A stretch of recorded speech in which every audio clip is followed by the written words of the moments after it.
Hello दोस्तों, हमारे YouTube channel में आप सभी का स्वागत है। तो इस वीडियो में हम कुछ पॉपुलर डिफेंस स्टॉक्स के ऊपर डिस्कशन करने वाले हैं, जिनके अंदर आज के दिन हमें काफ़ी अच्छी खासी तेज़ी देखने को मिल रही है। लाइक एचएल की बात करें तो लगभग 2% की तेज़ी है यहाँ पे। बेल के अंदर भी लगभग 2% की तेज़ी है। फिर मज़गांव डॉक के अंदर लगभग 2.25% की तेज़ी है। उसके बाद कोचिन शिपयार्ड यहाँ पर 5% की अपर सर्किट लगी हुई है। गार्डन एससी बिल्डर्स की बात करें तो 7.83% की तेजी है यहाँ पे। तो भाई साहब, ऐसी क्या बात हो गई कि इन शेयरों में आज जबरदस्त बाइंग चल रही है, जबरदस्त तेजी बनी हुई है, ये हम लोग समझेंगे एंड साथ ही साथ अपॉर्चुनिटीज को भी डिस्कस करेंगे। ठीक है, तो देखो यहाँ पर न्यूज है रेटिंग एंड टारगेट प्राइस से रिलेटेड।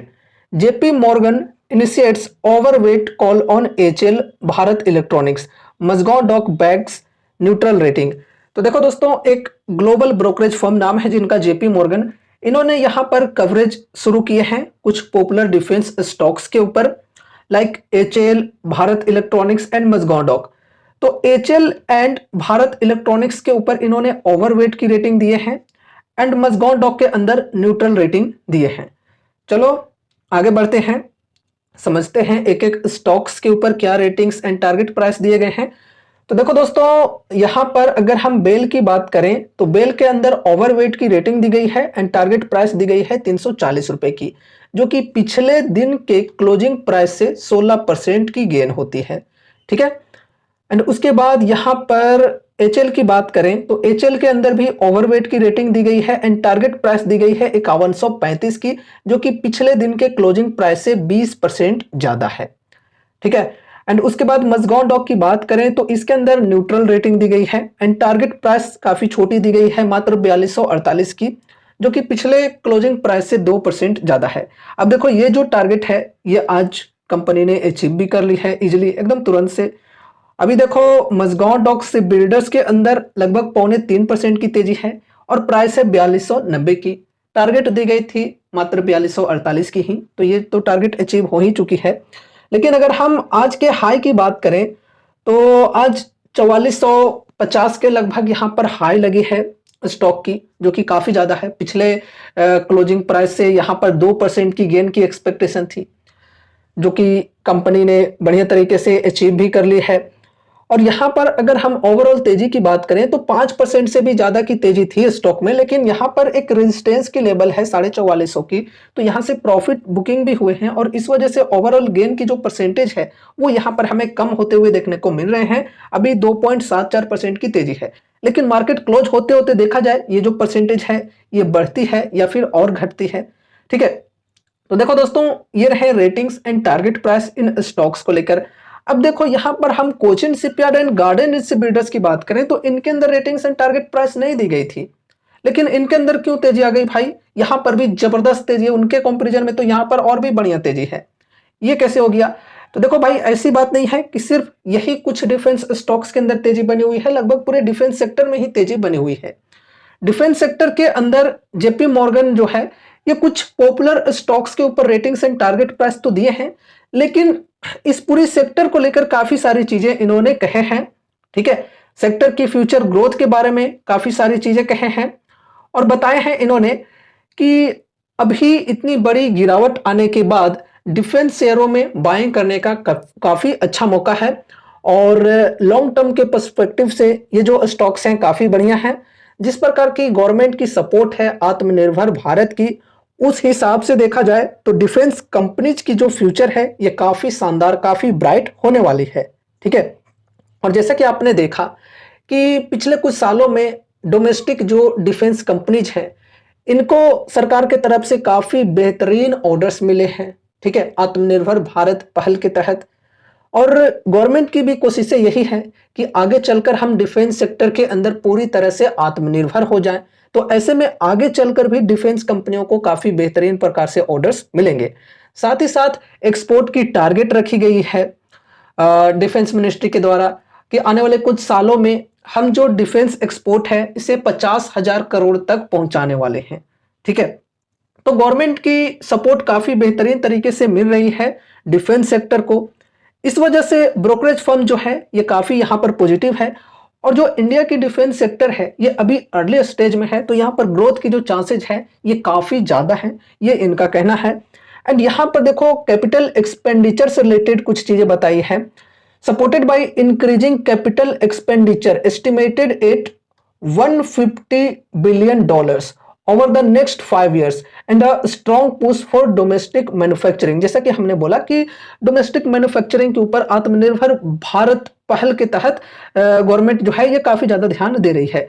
और यहाँ पर देखो ब्रोकरेज फर्म के द्वारा क्या चीजें कही गई है कि आने वाले 5 सालों में जो डिफेंस सेक्टर के अंदर कैपिटल एक्सपेंडिचर है ये $150 बिलियन तक पहुंचने वाली है। तो ऐसे में सोच सकते हो डिफेंस कंपनीज को कितने बेहतरीन बेनिफिट्स मिलेंगे। देखो दोस्तों, अब यहां पर हम एक्सपोर्ट ग्रोथ की बात करें तो लास्ट 7 इयर्स में इंडिया की जो डिफेंस एक्सपोर्ट है ये 46% के CAGR से बढ़ी है, जो कि काफी अच्छी बात है। इन चीजों को भी ब्रोकरेज फर्म ने मेंशन किया हुआ है, ठीक है। तो ओवरऑल ब्रोकरेज फर्म जो है ये इंडिया की डिफेंस सेक्टर को लेकर काफी बुलिश है, काफी पॉजिटिव है, और इस वजह से कुछ पॉपुलर डिफेंस स्टॉक्स के अंदर इन्होंने अपनी रेटिंग्स एंड टारगेट प्राइस दिए हैं, और इस वजह से ओवरऑल पूरे सेक्टर के अंदर ही बढ़िया तेजी बनी हुई है। एंड फिर स्पेशली हम इन स्टॉक्स की बात करें तो इन स्टॉक्स में भी तेजी बनी हुई है जिनके अंदर इन्होंने रेटिंग्स एंड टारगेट प्राइस दिए हैं। अब चलो यहां पर हम अपॉर्चुनिटीज को भी डिस्कस कर लेते हैं। देखो दोस्तों, गार्डन शिपबिल्डर्स की बात करें तो 50% तक ये स्टॉक भी करेक्ट हो चुकी है कोचिन शिपयार्ड के साथ साथ। हालांकि कोचिन शिपयार्ड की बात करें तो सबसे ज्यादा करेक्शन यहीं पर देखने को मिले हैं, 56-57% तक कोचिन शिपयार्ड गिर चुकी है, ठीक है। अभी यहां पर अगर हम गार्डन शिपबिल्डर्स की बात करें तो लगभग 45-46% की डिस्काउंट अवेलेबल है 52 वीक हाई के लेवल से करेंट प्राइस तक की बात करें तो। और देखो यहाँ पर एक रेजिस्टेंस की लेवल है 1529 की, इस रेजिस्टेंस के पास स्टॉक पहुंच चुका है। तो देखते हैं इस रेजिस्टेंस को प्राइस जो है ये ब्रेकआउट दे पाती है या नहीं, ठीक है। ब्रेकआउट मिलने के बाद प्राइस सस्टेन भी करना चाहिए, ये भी ध्यान में रखकर चलना है, ठीक है। अब यहां पर हम कोचिन शिपयार्ड की बात करें तो यहां पर अभी भी 50% से प्लस की डिस्काउंट अवेलेबल है, लगभग 51-52% की डिस्काउंट यहां पर अभी मिल रही है 52 वीक हाई के लेवल से देखा जाए तो, ठीक है। और यहां पर हम नेक्स्ट स्टॉक मजगांव डॉक से बिल्डर्स की बात करें तो 20% प्लस यहां पर भी डिस्काउंट अवेलेबल है। और फिर यहां पर बेल की बात करें तो बेल के अंदर कुछ खास डिस्काउंट अवेलेबल नहीं है। और देखो यहां पर एक रेजिस्टेंस की लेवल है 304 की, इस रेजिस्टेंस के ऊपर प्राइस जाना चाहिए तभी हम बढ़िया तेजी एक्सपेक्ट कर सकते हैं, ठीक है। लगभग 12-13% की डिस्काउंट यहां पर अवेलेबल है जो कि कुछ खास नहीं है। और इससे पहले स्टॉक के अंदर 20% से भी प्लस की डिस्काउंट मिल रही थी, हमने उस वक्त डिस्कस भी किया था। अगर किसी ने उस वक्त यहाँ पर बाइंग किए होंगे तो अभी ओवरऑल कुछ प्रॉफिट्स में होंगे, अगर नहीं बाइंग किए हैं तो थोड़ा सा वेट करके चल सकते हैं अगर एटलीस्ट 20% की डिस्काउंट आपको चाहिए तो। और अगर आपको यह डिस्काउंट ठीक लग रहा है तो फिर आप कर सकते हो, ठीक है। और यहाँ पर नेक्स्ट स्टॉक है एचएल के अंदर भी 20% से प्लस की डिस्काउंट अवेलेबल है, 21-22% की लगभग डिस्काउंट यहाँ पर मिल रही है फिलहाल। और वैसे यहाँ पर भी अच्छी खासी डिस्काउंट हमें मिली थी 29-30% तक, है कि ना। और यहाँ पर अभी देखो क्या है, ये जो ट्रेंड लाइन है, सॉरी फिर से यहाँ पर ड्रॉ करते हैं, ये जो ट्रेंड लाइन आप लोग देख रहे हो इस ट्रेंड लाइन के पास है प्राइस अभी, ठीक है। तो इस ट्रेंड लाइन को ब्रेकआउट मिलना जरूरी है बढ़िया वॉल्यूम के साथ में, बड़ी कैंडल के साथ में, तो ही हम यहाँ पर बड़ी तेजी एक्सपेक्ट करके चल सकते हैं। अभी देखो ट्रेंड यहाँ पर चेंज नहीं हुआ है, इनमें से कोई भी स्टॉक के अंदर आपको ट्रेंड चेंज होते हुए देखने को नहीं मिलेगा। ऐसा बिल्कुल भी नहीं लगेगा कि यहाँ पर अब जो है ये बुलिश ट्रेंड आ गई है, अब बुल की एंट्री हो गई है, ठीक है। यहाँ पर कोई भी चार्ट के अंदर ऐसी चीजें हमें देखने को नहीं मिल रही है, ऐसी कंफर्मेशन अभी नहीं मिल रही है। तो अगर कोई इस प्रकार से सोच रहे हैं कि यहाँ पर हम बल्क में बाइंग करेंगे, अब ट्रेंड चेंज हो गई है, अब बुल की एंट्री हो गई है, तो शायद आप ये मिस्टेक कर रहे हो, ठीक है। कंफर्मेशन अभी यहाँ पर नहीं मिली है ट्रेंड चेंज होने की। अगर आपको यहाँ पर लगता है कि हाँ भाई अभी मुझे बल्क में बाइंग करनी चाहिए तो फिर आप कर सकते हो, ये टोटली पर्सनली आपकी चॉइस है, ठीक है। तो अगर आपकी स्टडी, आपकी एनालिसिस कहती है कि हाँ यहाँ पर अभी बल्क में बाइंग करना ठीक है तो फिर कर सकते हो। पर्सनली अगर मैं अपनी बताऊं तो अगर मुझे बल्क में बाइंग करना होता तो फिर मैं थोड़ा वेट एंड वॉच करके चलता, कंफर्मेशन के साथ ही बल्क में बाइंग किया जाता है। बल्क में बाइंग कब किया जाता है?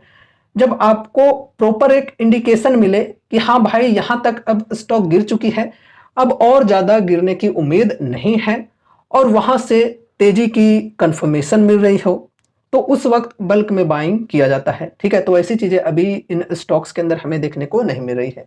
और देखो मैं एक चीज और बताना चाहूंगा, अभी जो यहाँ पर तेजी है ये न्यूज के बेसिस पे तेजी है, ये ध्यान में रखकर चलना। और न्यूज के बेसिस पे जो तेजी होती है वो तेजी टिकाऊ नहीं होती है। ठीक है, तो हो सके तो आगे चलकर प्रॉफिट बुकिंग भी हमें देखने को मिल जाए, ये ध्यान में रखकर चलना। क्योंकि लोग सोचते हैं कि थोड़ी सी तेजी आई और लगने लगता है कि अब यहां पर बुल रन स्टार्ट हो गया है, और बिना कुछ सोचे समझे ऐसे ही बड़े बड़े डिसीजंस ले लेते हैं। तो अर्निंग्स के बेसिस पे जब तेजी आती है शेयरों में तो उसे ही टिकाऊ तेजी मानी जाती है। न्यूज के बेसिस पे जो तेजी होती है वो तेजी टिकाऊ नहीं होती है, ये ध्यान में रखकर चलना है। और अभी चूंकि काफी सारे इवेंट्स हैं ग्लोबल बेसिस पे, लाइक यूएस जीडीपी ग्रोथ की डेटा आने वाली है, एफओएमसी की मीटिंग होने वाली है, फिर साथ ही साथ रसिया यूक्रेन के बीच जो कॉन्फ्लिक्ट है ये हमें बढ़ते हुए देखने को मिल रहा है। इस वजह से क्रूड ऑयल के जो प्राइसेज हैं उनके ऊपर भी इफेक्ट पड़ेंगे। उसके बाद यहाँ पर अगर हम इजराइल और ईरान के बीच जो कॉन्फ्लिक्ट है उसकी बात करें तो ये भी जो कॉन्फ्लिक्ट है ये थोड़ी सी बढ़ते हुए देखने को मिल रही है फिलहाल। तो ये सारी चीज़ें हैं ग्लोबल बेसिस पे जिसका इम्पैक्ट हमारे बाजार पर भी पड़ सकता है। ठीक है, तो इन चीज़ों को भी ध्यान में रखकर चलना है। बाकी दोस्तों लॉन्ग टर्म का विजन है तो ये कंपनीज बढ़िया है, एसआईपी करना चाहो तो कर सकते हो। किस स्टॉक के अंदर कैसी डिस्काउंट मिल रही है ये सभी चीज़ों को हमने डिस्कस कर लिया है। अब दोस्तों एक बहुत ही इंपॉर्टेंट बात कि ऐसी बात नहीं है कि हमने यहाँ पर इन स्टॉक्स को डिस्कस किया है तो अब आप बिना कुछ सोचे समझे ऐसे ही जाकर इन्वेस्ट कर दिए, बिल्कुल नहीं। आपको अपने तरफ से भी कुछ स्टडी एंड एनालिसिस करनी है। ठीक है, यहाँ पर जो भी चीज़ों को हम लोग डिस्कस करते हैं वो सिर्फ और सिर्फ एजुकेशनल पर्पज से करते हैं। आप सभी को कोई भी कॉल टिप या रिकमेंडेशंस नहीं दी जाती है, इसलिए अपने तरफ से भी कुछ स्टडी करनी जरूरी होती है। और अगर आपके फाइनेंशियल एडवाइजर्स हैं तो उनसे एक बार कंसल्ट जरूर से कर लेना। तो दोस्तों ये रही हमारी आज की वीडियो। उम्मीद है कि इस वीडियो के माध्यम से आपको कुछ यूजफुल इन्फॉर्मेशन मिलेंगे। तो वीडियो को लाइक करके चैनल को सब्सक्राइब कर देना और मिलते हैं अगले नए वीडियोज के साथ। तब तक के लिए बाय बाय।